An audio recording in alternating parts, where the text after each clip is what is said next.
ഇന്ന് തന്നെ ഡൗൺലോഡ് ചെയ്യൂ. കാണൂ നിങ്ങളുടെ ഫേവറേറ്റ് ഷോസ്. ഇവിടുത്തെ കാര്യങ്ങളൊക്കെ നമ്മുടെ വരുതിക്ക് പുറത്താക്കി ആകെ താളം തെറ്റിച്ചിട്ട് അവരങ്ങ് പോകും. ദേ, വയസ്സുകാലത്ത് ഒരു തുള്ളി വെള്ളം തരാനേ ജഗനും വന്ദനയും മാത്രമേ കാണൂ.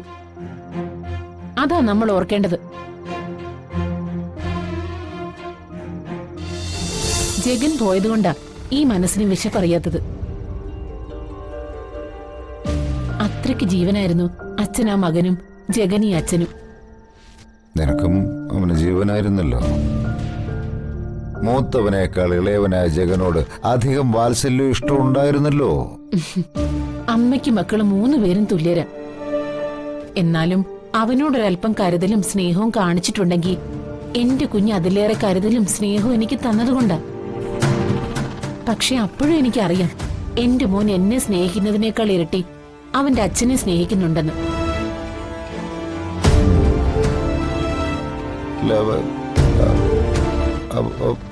അവനോട് ഇറങ്ങിപ്പോയപ്പോ നീ എന്താ അവന് വിലക്കഞ്ഞത്?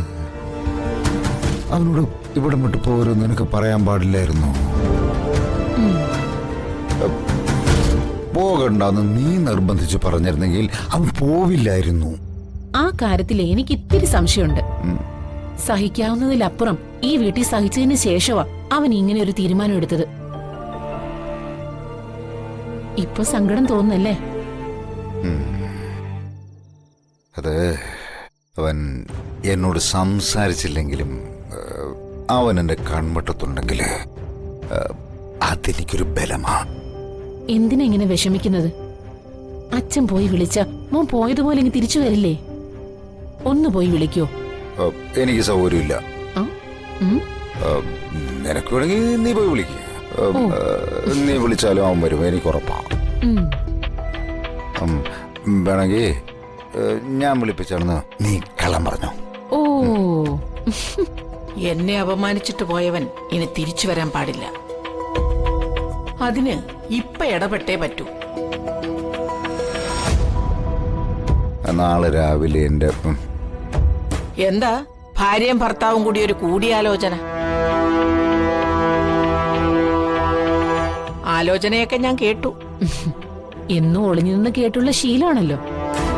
ചിലരൊക്കെ അങ്ങനെയാ, ശീലിച്ചതേ പാലിക്കൂ. മതി മതി കർണാര, ഇത്രയും കാലം ജഗനെ വളർത്തിയ നിങ്ങളെ അവന് വേണ്ട. ഇന്നലെ കണ്ട വന്ദനയാ അവന്റെ മഹാറാണി.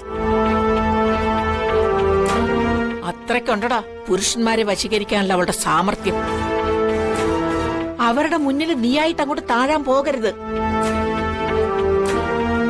അവനും അവളും കൂടെ കുറച്ചുകാലം ആ വാടക വീട്ടിൽ തന്നെ കഴിയട്ടെ. അച്ഛനമ്മമാരെ വെല്ലുവിളിച്ച് ജീവിതം കീഴ്മേൽ മറിച്ച് വിജയിച്ച് കാണിക്കട്ടെ. കുറച്ചുനാള് മുന്നോട്ട് പോകുമ്പോ അവളുടെ വിശ്വരൂപ അവന് താനെ പിടികിട്ടും. അവൻ തന്നെ അവളെ പുറംകാലിനടിച്ച് താനെ ഒറ്റയ്ക്ക് ഇങ്ങോട്ട് തന്നെ വരും. അല്ലാതെ എവിടെ പോകാനാ? അങ്ങനെ താനെ തിരിച്ചു വരുന്നവനെ പെട്ടെന്ന് കയറി ചേർത്ത് പിടിച്ച് അകത്ത് കയറ്റരുത്. പുറത്ത് തന്നെ നിർത്തണം. എന്നിട്ട് തൊഴുത്തിലോ ചായ്പിലോ പോയി കിടക്കാൻ പറയണം.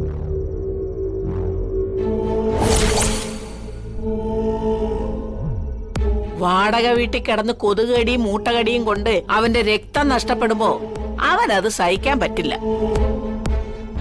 പൊട്ടിക്കരഞ്ഞോണ്ട് വന്ന് അവൻ നിന്റെ കാല് പിടിക്കും. അപ്പോ മാത്രമേ അവനെ ഈ വീട്ടിനകത്തോട്ട് കയറ്റാവൂ. ഞാൻ പറഞ്ഞത് ജഗന്റെ നാശത്തിന് വേണ്ടിയല്ല, അവന്റെ നന്മയ്ക്ക് വേണ്ടിയാണെന്ന് എല്ലാവരും ഓർത്താ കൊള്ളാം.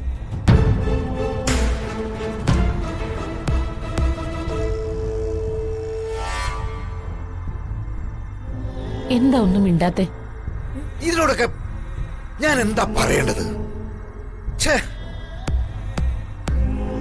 ജഗനോട് സ്വന്തം പെങ്ങള് പറഞ്ഞതുപോലെ പെരുമാറാനാണ് ഉദ്ദേശം. ദേ, സ്വന്തം മക്കളുടെ കാര്യത്തില് ഏത് പെങ്ങളാണെങ്കിലും ഇങ്ങനെ ആവശ്യത്തിലധികം ഇടപെടുന്നത് എനിക്കിഷ്ടമുള്ള കാര്യമല്ല.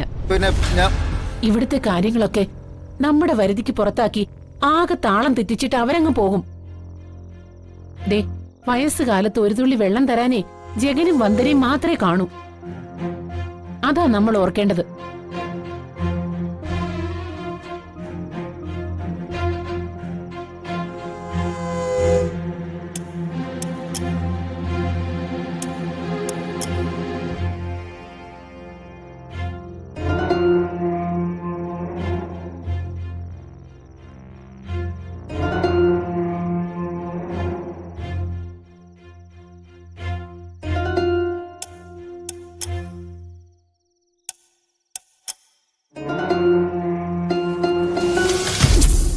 കഴിഞ്ഞ തവണ വന്നിട്ട് യാത്ര പോലും പറയാതെയാ നീ പോയത്.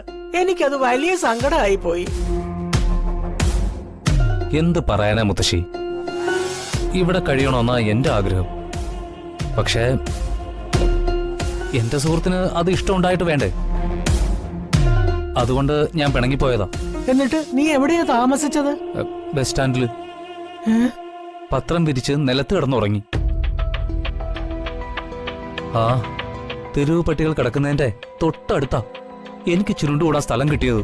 ഹോ, ഭാഗ്യത്തിന് അവരെന്നെ ആക്രമിച്ചില്ലെന്ന് പറയാം. അയ്യോ, കഷ്ടായി പോയല്ലോ മോനെ നിന്റെ കാര്യം. ആ വർഷേ, നാണം കെട്ട് ഞാൻ വീണ്ടും വന്നു. ദേവിയെ തന്നെ ഇറങ്ങിപ്പോവാൻ പറയരുത്. ബസ് സ്റ്റാൻഡിൽ കിടക്കാൻ പോലീസ് സമ്മതിക്കുന്നില്ല. എന്നെയും തെരുവ് പട്ടികളെയും ഒരുമിച്ചാ തല്ലി ഓടിച്ചത്. കേൾക്കുമ്പോ കഷ്ടം തോന്നുന്നു മോളെ. നമ്മുടെ പ്രകാശനെയും മനോജിനെയും പോലെയുള്ള ഒരു ചെറുപ്പക്കാരനല്ലേ ഇത്? ഭാര്യ എന്ന നിലയിൽ എനിക്കിവിടെ പല പരിമിതികളും ഉണ്ടെന്ന് മനസ്സിലായി കാണുമല്ലോ. ഉം. വന്നു കയറിയതല്ലേ ഉള്ളു മോളെ, ഒരു ചായ കൊടുത്തിട്ട് വിട്ടാ മതി. എനിക്ക് ചായ ഒന്നും വേണ്ട മുത്തശ്ശി, എന്റെ സങ്കടം ഒന്ന് കേട്ടാ മതി. അനാഥനായിരുന്ന വിക്രമിന് സ്നേഹമുള്ള ഒരു ഭാര്യയും മുത്തശ്ശിയും കൊടുത്ത് ദൈവം അനുഗ്രഹിച്ചു. ഞാനിപ്പോഴും അനാഥന. ഇതൊക്കെ ഇവിടെ പറഞ്ഞു കഴിഞ്ഞതല്ലേ?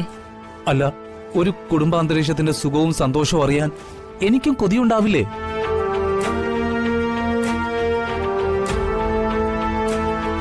എന്റെ സങ്കടങ്ങൾ പറയാൻ എനിക്ക് മറ്റാരുമില്ല.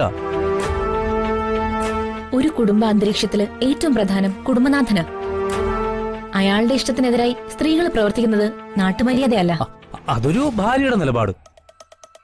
പക്ഷേ പ്രായവും പക്വതയും അലിവും സ്നേഹവുമുള്ള ഈ മുത്തശ്ശി പറഞ്ഞ കുടുംബനാഥനും അനുസരിക്കേണ്ടതല്ലേ? മുത്തശ്ശി പറഞ്ഞ എനിക്കിവിടെ കുറച്ചു ദിവസം കഴിയാനുള്ള അനുവാദം കിട്ടുമെന്നുള്ള കാര്യം ഉറപ്പാ. എന്റെ പൊന്നു മുത്തശ്ശിയല്ലേ, പ്ലീസ് എന്നെ ഇപ്പം മുത്തശ്ശി പറഞ്ഞ പ്രകാശായോ മനോജായോ ആരെങ്കിലുമൊക്കെ കണ്ടാൽ മതി.